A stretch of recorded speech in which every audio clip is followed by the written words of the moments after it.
Sniffing is remarkably like the act of thinking. Immediately at the moment of perception, you can feel the mind going to work, sending the odor around from place to place, setting off complex repertories throughout the brain, pulling one center after another for signs of recognition, for old memories, and for old connection. And we have a second reading, and it's from Bud, not Buddy, The Mighty Miss Malone. The Watsons go to Birmingham, and it was written by Christopher Paul Curtis. As soon as I got into the library, I closed my eyes and I took a deep breath. I got a whiff of the leather on the old books, a smell that got really strong when you picked up one and stuck it under your nose real close when you turn the pages. Then there was the smell of the cloth that covered the brand new books that made a splitting sound when you opened them. Then I could sniff the paper, that soft, powdery, drowsy smell that comes off the page in little puffs when you're reading something or looking at some pictures. A kind of hypnotizing smell. I think it's the smell that makes people fall asleep in the library. You see someone turn a page, and you can imagine a puff of powder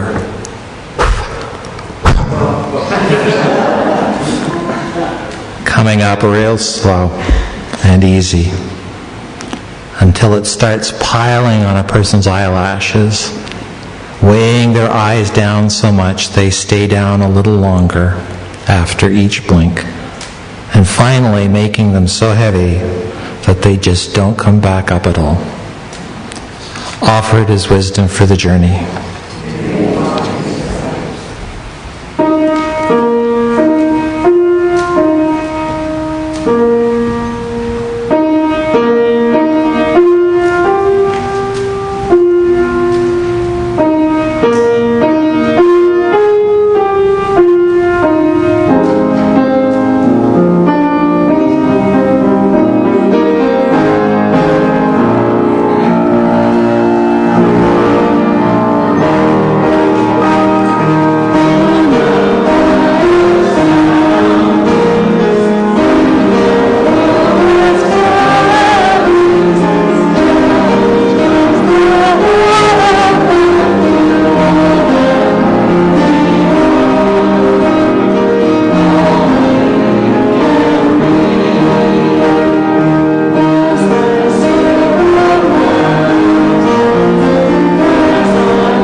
I'm just putting these papers out here because, I know, way too much about smell right now.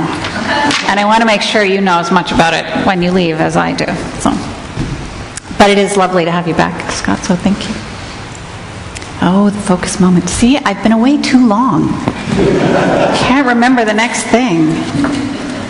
Where did I put my paper? Thank you. Okay. We now have a focus moment.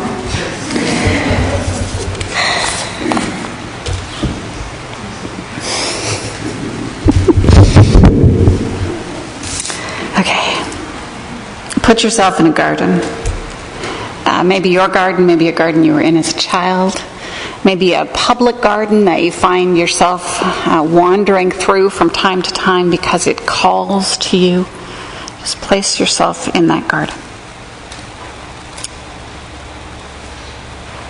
No sooner had I set upon the path to search it out than my quest was cut short by a stronger, more intense fragrance. Gardens are like that. They lure you in with their memories and mysteries, then assault you with a confusion of wonder. Slowly, I bent, swaying one way then the next, my eyes closed, my hands behind me, searching for the tender, elusive scent of the violet, trampled upon, as it ever was, by the rose.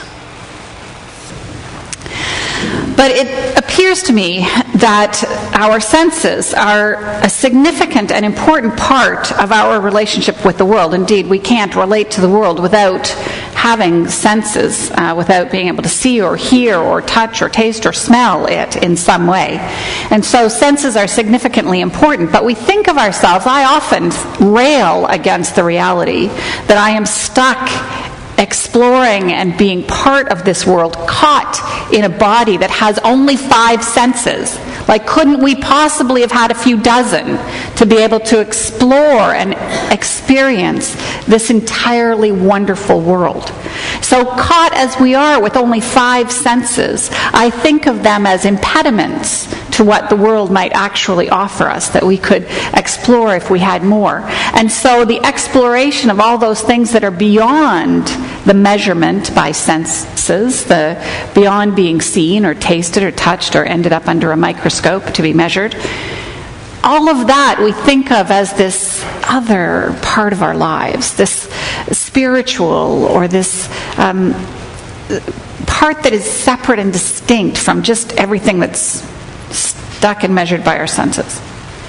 And it's fine to do that to a certain point, but at some place we have to bring the two of them together.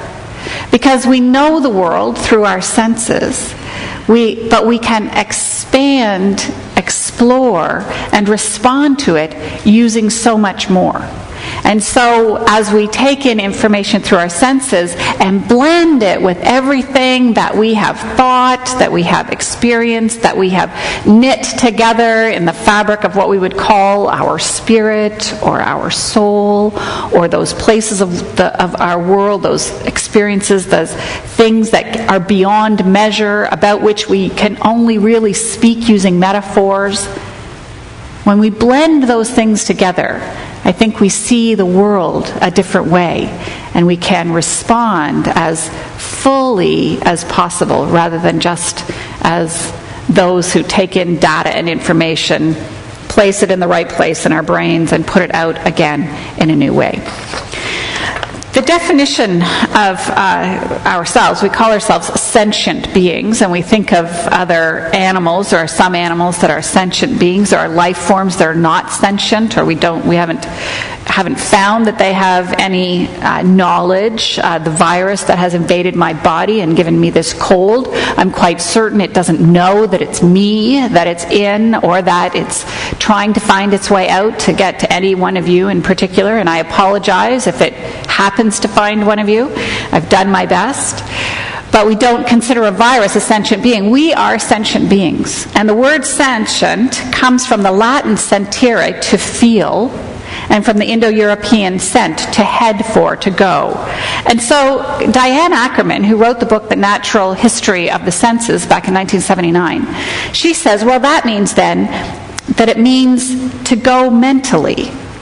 And I'm not sure that that's right, because I think that if it was to feel and to go there, it was to go where our senses took us, that we could find and make sense of the world through the experiences, that information that we were taking in through waves or nerve endings or whatever, and our brain was translating into a picture, an understanding of the world around us, and that we felt our way forward using those senses and came to an understanding of that world in ways that we could interact with it and come to know it. It's mental in the sense that all of that interpretation takes place in our brain, but we think too much about mental activity as cognitive, intellectual activity. And I'm not sure that the word sentient really goes there. I think the word sentient maybe is more deeply embedded in the sense of our feeling, in the sense of tactile, or our feeling in the sense of smell or sight, or our emotional response, and making our way forward with that. The more literal and encompassing meaning is that we have sense perception. Are you out of your senses? Someone yells in angry disbelief, and we get an image of someone sprung from her body, roaming the world as a detached yearning, seeming impossible. When someone is out of their senses, they're no longer taking the information that's coming in through their eyes and their ears and their hands and their smell and making sense of it. They're no longer allowing that information to come in and become something that is important to them. So they're out of their senses. They're irrational. They're not making choices based on the information that's right in front of them, based on what they're seeing and their proper interpretation of it as the rest of us would interpret it. Although someone did say to me once, well, how do I know that what you're seeing and defining as red is what I'm seeing and defining as red? I mean, we can all point to the same color and say, yes, that's red. But how do I know that your interpretation of red, you're not seeing something completely different? And it's similar to us with many different things. Now, the sense of smell is different than the sense of sight, in that when it comes to having to describe something that we're seeing, our vocabulary is endless.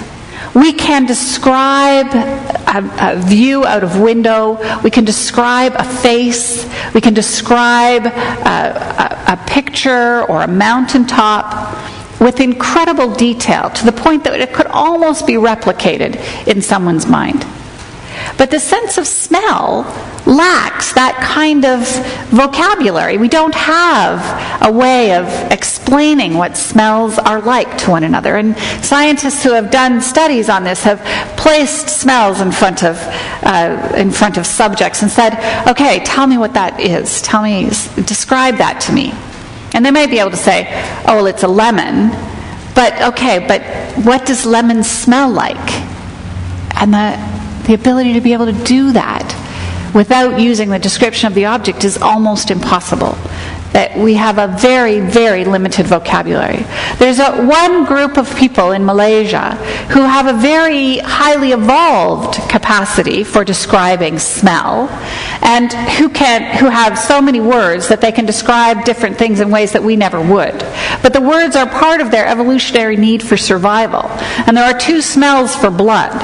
There's the kind of smell of blood that attracts tigers, and there's the kind that doesn't. And you need to know that if you're out foraging for food, because if you bring home the stuff that attracts the tigers, you're bringing the tigers home to the tribe too. So the vocabulary evolved to help those who are foraging to choose the things that they were bringing home, and that knowledge and understanding of a smell is shared in the same way that we share the understanding of red at this point in time. But one of the things that's happening with our sense of smell, as some scientists are noticing, is that it's starting to devolve. We're losing it. There's something called negative evolution. And negative evolution is if something is part of your evolution and has become a part of your body, and it is unhelpful, it's dangerous to you, that species will eventually self-select that thing out, because anybody who's got that extra whatever it is that means they can't get away from prey, or means that they actually act in reckless ways, they're not going to get to the point of reproductive age. And that that body part or that part of the brain will eventually de-evolve if it's a danger. But there's also a kind of sort of passive negative evolution when things don't really matter anymore.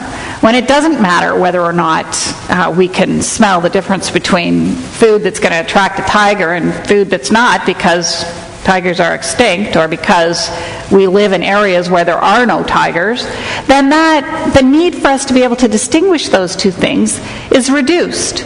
And so, if a mutation of the way that our nose works happens, it isn't evolved out of the species.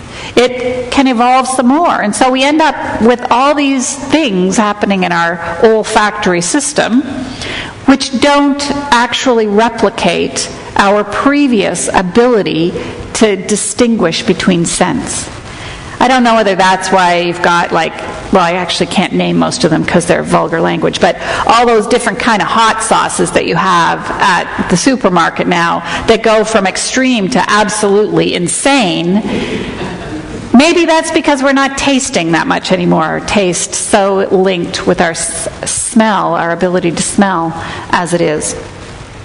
But there are some things that scientists are studying that show that we do actually respond to smell in a variety of ways, and there are ways that it's very good for us. One of the things that has been noticed is that for individuals who have been severely their bodies have experienced trauma to the point that they are completely immobilized, their olfactory sense and their sniffing ability remains. It's generally not hampered by the kind of traumatic injury that further paralyzes the entire body.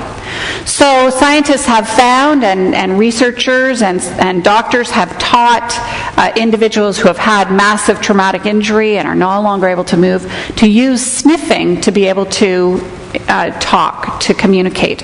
And they have developed a variety of ways to use the sniff response to be able to speak and communicate much more elaborately than was able to be done purely with blinking. And that's a great progress in that.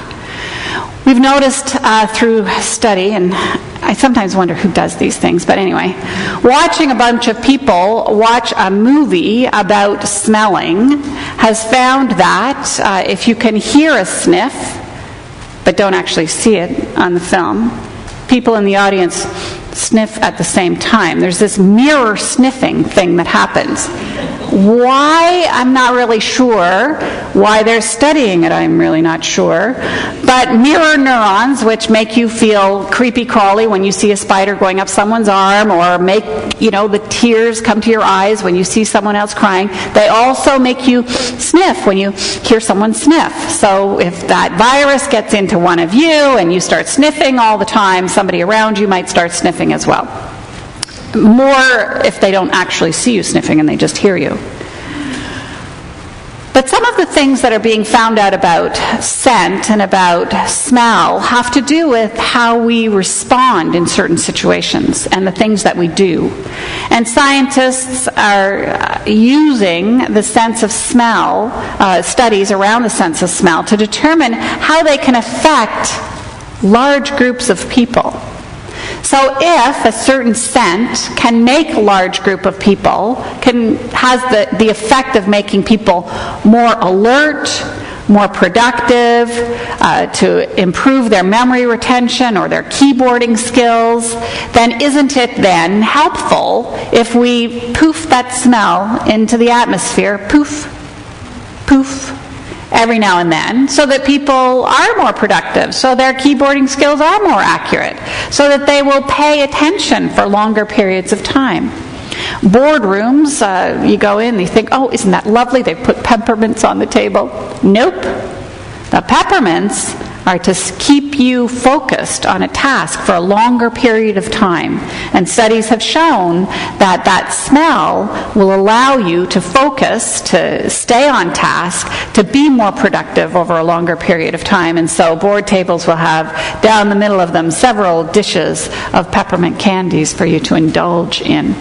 There are companies in Japan that apparently have a variety of scents that start in the morning to wake you up and get you going. In the afternoon, kind of tease you a little bit towards, the possibility of something great happening later, and hold your attention longer into the workday when the rest of us are, have that page powder hitting our eyelids and we're drifting off. The scents that are coming into the office space are waking people up and making them more productive.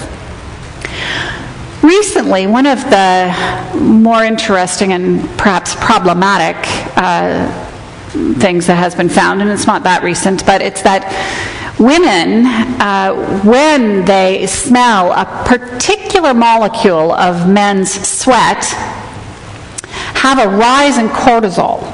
Now, cortisol is a stress-related hormone, but it also is highly linked to relationship breaking.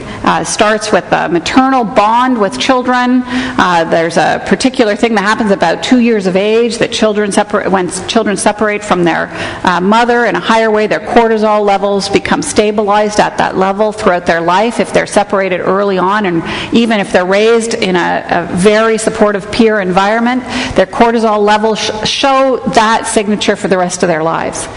When we come into significant relationships with others, our cortisol levels have a particular signature again. If we're then separated from that person, particularly if we have sort of higher attachment needs, if we're separated from that person for a period of time, a few days, your cortisol levels go up. So what does that do? That stress requires you or pulls you back to the other person. So if Scott got a bottle of this sweat hormone, just, a few drops of that particular thing, and put it in a book he knew I was going to be studying from or reading at a particular time during the day, and I'd open it up and suddenly I would have this yearning to be back together with Scott because my cortisol level would go up, my stress levels, I'm feeling a little anxiety, or I might not even be aware of it, but my brain is turning me there. And I'm not sure why scientists would want to find that out. But I know that they're eager to find out other things. And so part of me thinks perhaps this devolution of smell is a good thing if we are going to be manipulated through our lives by corporations trying to get us to act in particular ways for their benefit or perhaps for our own. Scent through the centuries, millennia, has been used in religious settings for a variety of things. Incense, the word incense is related to actually the smoke and the smell that comes up with an offering that would have been made to the gods. And long ago, when sacrificial offerings were made, incense was part of that process either to hide or to augment the smell of what it was that was being burned. In the 5th century, we have the first record of incense being used in the Eastern Christian Church, in the 7th century in the Western Christian Church. And incense continues to be used in Catholic churches in a variety of ritual ways that have different significance for different services or different parts of the sanctuary or different individuals involved in the service.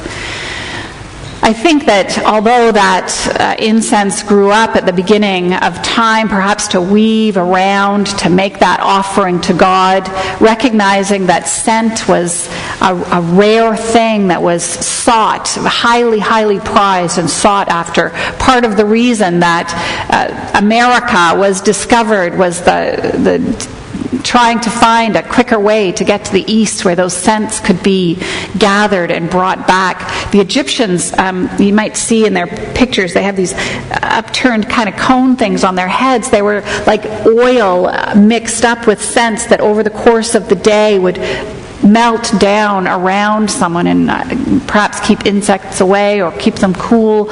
But scent was such an important part of those early civilizations. And we held on to that because scent was hard to get. It was inaccessible to most of us, had to be brought from exotic places. And so discovery of places on the way to get scent was part of how the world as we know it unfolded. But over the course of time, that scent wasn't quite so important, wasn't quite such an exotic gift. We no longer prepared burnt offerings for the deities that we worshipped. But yet we continued to carry scent forward in our gatherings and our spiritual opportunities to come together. It still was part of that. And I think that the reason that it was part of that is because scent, as the quote that we saw from Rachel Carson, and I think one of the readings, it shows how early in the understanding and the awareness of a scent, how quickly that memory embeds itself in us. And so if scent is engaged deeply with our first early religious experiences, that scent will trigger for us the same kind of experiences we had in that setting. And so that's where I want to go today. I want to say, where do we find scent in our gatherings today? We don't bring scents into this space. We don't try to make our staff more productive by squirting them with peppermint oil every now and then. We don't place cucumbers around to relieve anxiety or light spiced apple candles to make people feel comfy and at home. We don't do that in this kind of a place. Is it because we have moved ourselves into such a headspace around our sense of spirit, our sense of that part of ourselves that we can only explain using long sentences because none of us really can get it with a single word? I struggle with the word spiritual because it's a beautiful word, but it's got so many, it's like Hebrew. It's got all this dense layering of understanding upon it, so you use the word and you have no idea what anybody thinks you mean. But that part of our life that has us tripping over phrases and words to try to explain what it is. And we used to use things like scent to help get to it, and we no longer do. I'm not suggesting that we should start, bringing incense into this place and burning it so that everyone gets the same idea. But I do know that in your own personal lives, there are places and times and opportunities for you to use scent in ways that can bring you back to early days in your life, where a smell was part of that beautiful thing about being alive. The smell of chamomile is my grandmother's cottage, and every time I smell it, I'm in that back field behind where the cottage was, or chasing for frogs in the swamp, a time where I was carefree and didn't have to worry about anything. So chamomile for me is a very soothing smell, even though if I drink it, I get stuffed up, so I don't drink chamomile tea, but the smell itself is something that takes me back to a previous time. And each one of you, if you took some time to explore some of the essential oils perhaps, or smells in a garden, or pay attention the next time something turns your head and brings a memory to your mind. How can I capture that? How can I bring that home? How can I make that part of my life so that that memory, which was beautiful, can make me happy, can reduce my anxiety, can lower my cortisol, can make me feel like I'm connected to the world in a healthy way? And what kind of scents make you go and open your eyes? If there are some parts of smell, some scents that if you give them to individuals, they have a fear response. Their eyes open so they can take in more of what's going around, and their nasal passage is open. We have an instinctual response to certain smells that is embedded in us in an evolutionary way, and something like chamomile that might actually be one of the most soothing smells to me might actually trigger an incredibly different response in someone else. If something happened in their early memories where chamomile was present that was traumatic or troubling or even confusing, then when they smell chamomile, it may bring that back in the back of their minds, totally unaware that that's what's happening. And so I think as we explore the senses, we can become more attuned to what's going on in the world. None of us have completely lost the sense of smell. I know some people who have lost the sense of smell for different reasons, but most of us have not.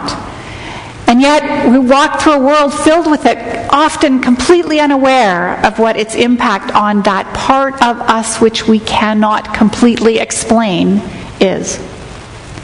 And so if we have that fear response, or we have that soothing response, and we can tie to it the scent that we have just gone through, the experience that comes to us from our past through that smell, then perhaps we can strengthen the beauty, limit the fear, and find our ways to making ourselves bigger in a sense of that part of us which is our spirit. So I leave you with that gift from my exploration of smell. There's so many different studies that have been done. I must admit I was fairly skeptical about aromatherapy. I'm still really skeptical about having different lights on in your bathtub. I mean, I haven't got that one yet. But the aromatherapy one, I'm a little more convinced with some of the reading that I've done this week, the scientific studies that have shown the changes in levels of anxiety and concentration. And even the smell of green apples can ease migraines. You know, I'm going to be getting some green apples, so I can ease my migraines. But there's so much out there. We walk in a soup of it. And if we can learn to pay attention and perhaps find, if there are, and there may not be, but if there are scents that are triggering things for us, we can perhaps untangle the knot that ties it to fear or trauma, or we can tie a bow that ties it to beauty and wonder. Thank you.